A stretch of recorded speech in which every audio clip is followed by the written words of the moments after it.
Hi folks, it's John from lastchanceautostore.com, and today I'd like to share with you basically a tip or a how-to, and it involves the Fender Beading or Fender welt that you install on Volkswagen air-cooled. So this particular beading goes between the body and the fenders, both the front and the rear. So basically what we'll do is we'll just briefly walk around this car. We've installed 3 of the 4 fenders on one of these ground-up restorations that we're building here. So this is a Super Beetle, so the front fenders are a little bit larger, but the concept is exactly the same.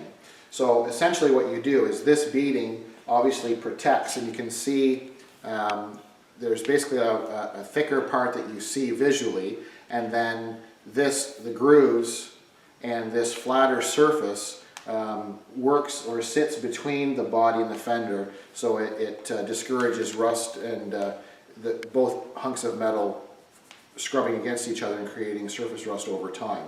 So that's the main purpose of having this, plus it gives you a finished look. So this particular Super Beetle, as you can see here, we'll just briefly walk around this front fender. So obviously we've installed the driver's fender, and then we've installed these rear fenders also.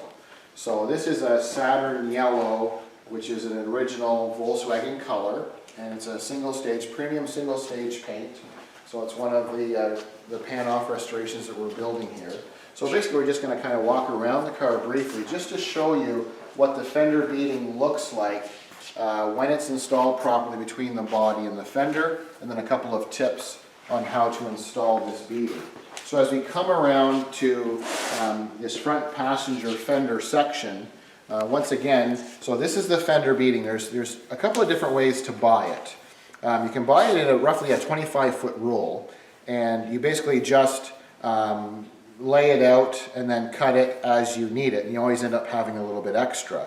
There is another way to buy it where you can buy them individually for each fender. They also have some on the market which they claim are pre-cut, where they have some of the cuts opened up for you to clear the bolt. What we found here at Last Chance Auto Store, these holes that are pre-cut generally never in the right location of where you need it to be.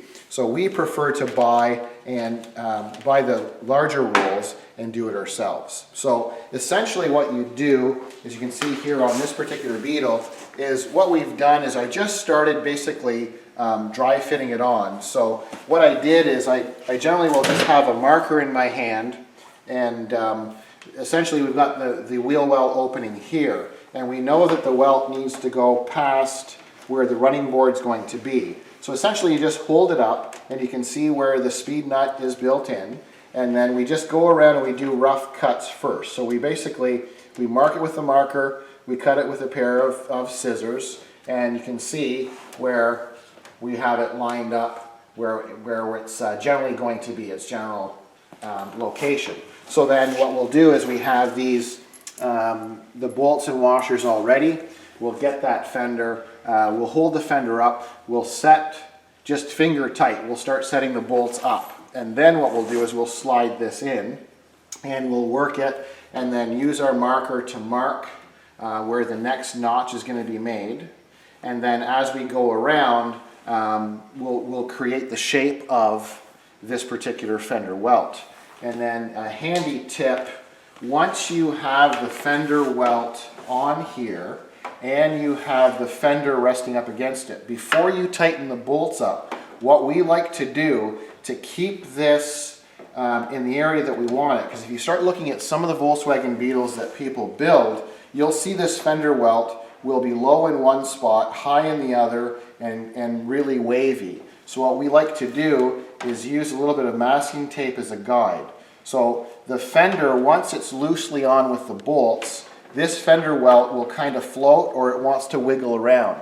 So we'll just start the bolts on each one of these, and then once we have this welt where we want it to be, we simply just put a piece of masking tape on here, and then we do the same thing up here. We'll put another piece of masking tape, and it helps keep this the flow that you would like. And then you just, as you go to tighten the fender, you're controlling this arc as you go around the car.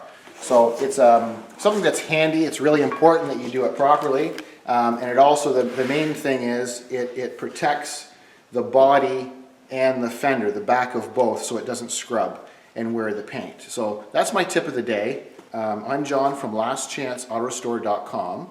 You can email me, it's John, John, at lastchanceautostore.com, and we encourage your comments. Thank you for watching. So we're now at the fender. What we've done is we've pre-hung the fender. We have the bolts with the washers, and I'll just put my fingers in between here so you can see where we have the bolts sticking through, and we've just done them finger tight all the way around the fender. So now we have this beading from before where we pre-cut these few holes. You'll notice on here we've got a few pieces of masking tape. So this is going to make it a little bit easier to do, because all we're going to do is slide this in between. So we're just going to kind of set it in rough, because we know with the running boards that attach later, this is going to hang down and we can trim it. So basically all I'm doing is just kind of setting it up roughly where it's going to be, and then we can adjust it in a little while. So we're just kind of setting it in, and then we're going to set it up like this. Now we will have to adjust this as we go, but just showing you a condensed version of this. So the next one we're going to set up, we're going to get ready.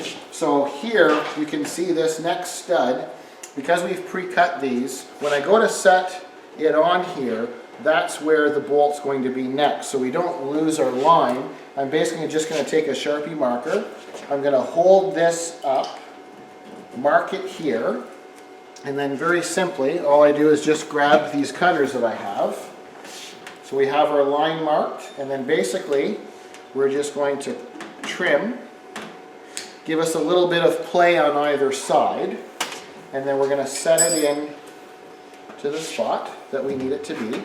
And then as you hold it down, sometimes if you don't trim enough, this beading will stick up at the bolt. And if that's the case, then you simply just pull this up, trim a little bit more off of this beading, and then set it back in place.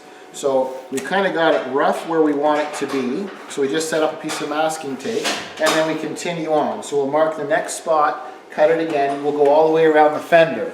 Now something that's really important that I need to share with you, this is the magic of videotape. This looks like it's only a couple of minutes to do, but we've set everything up ahead of time, and then we've snipped these little shots in between. It typically takes anywhere from 45 minutes to 3 hours to hang a fender, depending on how the studs cooperate and adjusting everything to make sure the fender flows properly. Because what you'll find, like right now in rough, this looks pretty close. But kind of like the magic of television, you cut to commercial, you come back and ta-da, it's all done. It's not that easy. So what we've done is just have it rough. But you'll notice as you start to tighten these bolts, this beading does want to shift and move around. So what you'll find is you'll start to put the bolts in here, tighten them a little bit, so you tighten them all a little bit further, but then you'll find you'll have to go back, loosen that bolt, and readjust the beading where necessary. And sometimes you have to loosen it all the way off and cut a little more to make sure that it's in the ridge exactly where you want it to be. So you got to be really patient. This is a really nice detail to have this done properly. And if you come along this side, you'll see once this beading is complete, it will look like this driver's side.